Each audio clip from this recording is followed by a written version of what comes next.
추미애 전 법무부 장관 그리고 민주당과 매우 연관성이 깊은 김봉현 전 스타모빌리티 회장 기억하고 계신 분들 많으실 겁니다.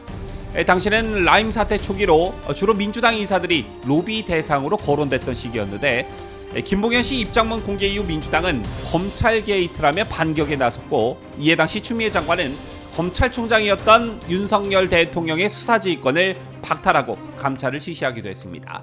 그런데 시간이 흐른 현재 김봉현의 입장이 180도 바뀌었습니다.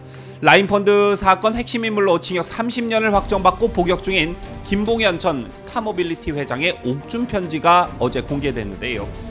그는 편지에서 저는 민주당의 정치공작 피해자라고 주장했습니다. 이 편지에는 민주당 측 인사인 이모 변호사와 얼마 전 조국혁신당에 입당한 박은정 전 부장검사의 이름이 등장하는데 특히 이번 총선에 후보로 뛰고 있는 추미애의 책임론이 불거질 전망입니다. 관련 소식 저희가 상세히 준비했습니다.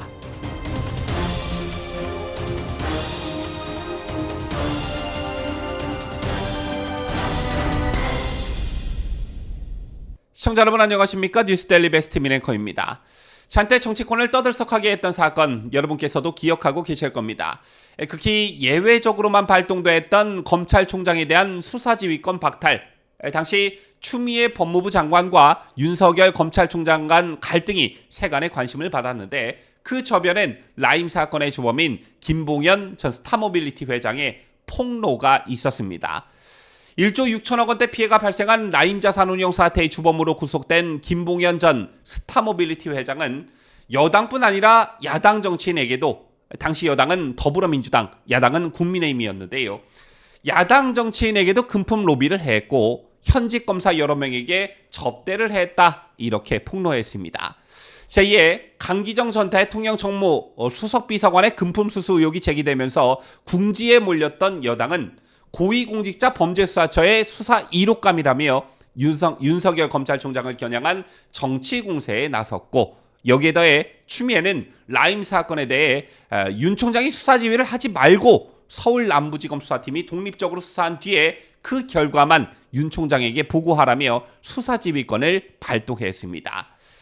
검찰이 야당 쪽은 적당히 봐주고 여권 쪽만 파헤치는 편파 수사를 했고 그 배후에는 윤석열 검찰총장이 있었으니 검찰총장이 이 사건에서 손을 떼라는 어처구니 없는 주장이었죠.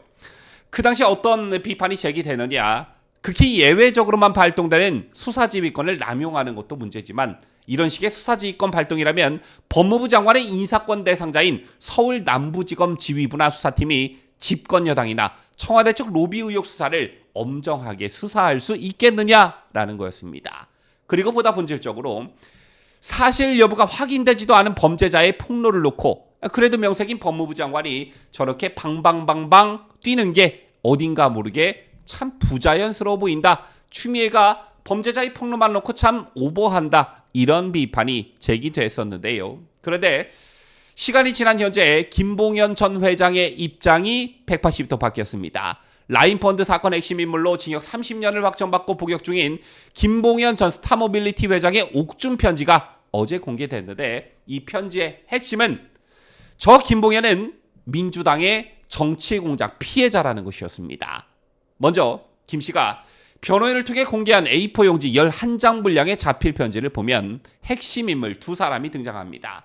자, 우선 민주당 측 인사인 이모 변호사라는 사람이 등장하는데 라임 사건으로 검찰 수사를 받던 2020년 10월 언론에 발표한 자신의 입장문이 민주당 측 인사인 이모 변호사의 정치 공작으로 인해 허위 내용을 써준 것이라는 게 김 전 회장의 입장이었습니다. 김봉현은 당시 입장문에서 검찰 측으로부터 민주당 정치인들과 청와대 강기정 수석 정도를 잡아주면 보석 재판을 받게 해주겠다는 회유를 받았다라고 했고요. 국민의힘 쪽 로비도 얘기했지만 오직 민주당 정치인만 수사가 진행됐다. 그리고 검사에게 술 접대를 했다 등의 내용을 적었습니다. 모두 당시 야당과 검찰 쪽에 타격을 주는 그런 내용들이었지요. 자, 그런데 그 배후에 이 변호사가 있었다는 것입니다. 이 변호사가 2020년 9월부터 거의 매일 찾아와서 검찰을 믿지 말고 민주당 편에서 검찰을 공격하라. 문재인 정부와 민주당이 모든 문제를 한 번에 해결해 주겠다고 설득해 허위 입장문을 넘겼다는 것이 김 씨의 어제 입장문의 핵심이었습니다. 그리고 또 한 사람, 최근 법무부로부터 해임 처분을 받은 뒤에 사직서를 내고 조국혁신당에 입당한 박은정 전 부장검사 이름이 등장합니다.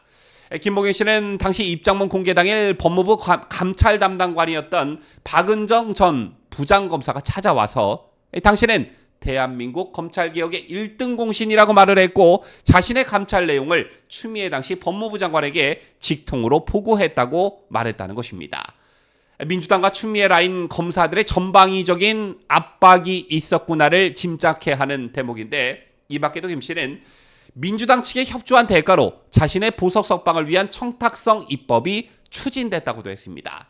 실제 민주당 의원 12명은 2021년 7월 이미 기소돼 재판을 받고 있는 피고인에 대해 추가 구속영장을 발부할 수 없도록 하는 내용의 형사소송법 개정안을 발의한 바 있습니다. 참 기가 막힌데요. 김봉현 씨는 어제 공개한 자필 편지에서 2010년 4월 체포된 이후 검찰 수사에 적극 협조하고 있었는데 민주당의 거듭된 정치 공작에 걸려들어 윤석열 당시 검찰총장과 검사들을 공격했다며 지푸라기라도 잡고 싶은 심정이었는데 민주당 측이 계획적으로 접근해서 넘어가지 않을 수 없었다라고 했습니다. 자, 이런 김봉현의 뒤늦은 고백이 공개되자 이 편지에 등장하는 이모 변호사는 전혀 사실이 아니다라면서 극구 부인하고 있는 상황인데요. 사안이 복잡한 듯 보여지나 논리는 간단합니다. 범죄자의 옥중 편지만 믿고 추미애가 검찰총장의 수사지휘권을 박탈하고 감찰을 지시했듯 범죄자의 옥중 편지만 믿고 검찰 게이트라면서 야단 법석을 떨었던 더불어민주당이었던 만큼 똑같이 어제 나온 김봉현의 새로운 폭로도 그때 수준만큼의 진실규명이 필요하다. 더불어민주당이 조그만 일이라도 있으면 특검을 해야 한다고 야단 법석을 떠는 것처럼 조그만 일이라도 생기면 장관이니 국무위원이니 할 것 없이 탄핵을 운운하는 것처럼 이번 사안도 그 수준으로 다시 들여다봐야 한다라고 생각합니다. 그때 김봉현의 폭로는 국권이 믿었으면서 오늘날 김봉현의 폭로는 아니라고 잡아댄다면 이런 이중잣대가 또 어디 있겠습니까? 더군다나 당시 추미애 법무부 장관은 이번 총선에서 국회의원이 되겠다며 더불어민주당의 공천을 받아 출마한 상황이고요. 김봉현의 어제 입장문에 등장한 박은정 전 부장검사 또한 조국혁신당에 입당하면서 정치권에 발을 들여놓은 상황입니다. 그렇다면 최소한 정치적 책임은 물어야 되는 게 아니냐, 저는 이렇게 생각하고요. 이 사건과는 별개의 사안이지만 대장동을 비롯한 이재명과 관련한 사건들에 있어서도 이재명 측근과 더불어민주당 인사들의 주요 혐의자들에 대한 회유와 협박 사건도 논란이 됐던 적이 있었습니다. 이런 게 만연한 상황에서 과연 국민들 입장에서는 뭘 믿고 신뢰할 수 있겠느냐, 이런 것도 좀 지적하고 싶은데, 협박과 회유 이런 거 조폭이나 사채업자들의 주특기 아니겠습니까? 그때 김봉현의 말을 철떡같이 믿었던 추미애 씨와 더불어민주당이 어제 나온 김봉현의 자필 편지에 적힌 내용에 대해선 어떤 입장을 가지고 어떻게 생각하는지 정말 궁금해지는군요. 지금까지 저는 자유대한민국을 소화하는 뉴스데일리 베스트 민앵커였습니다.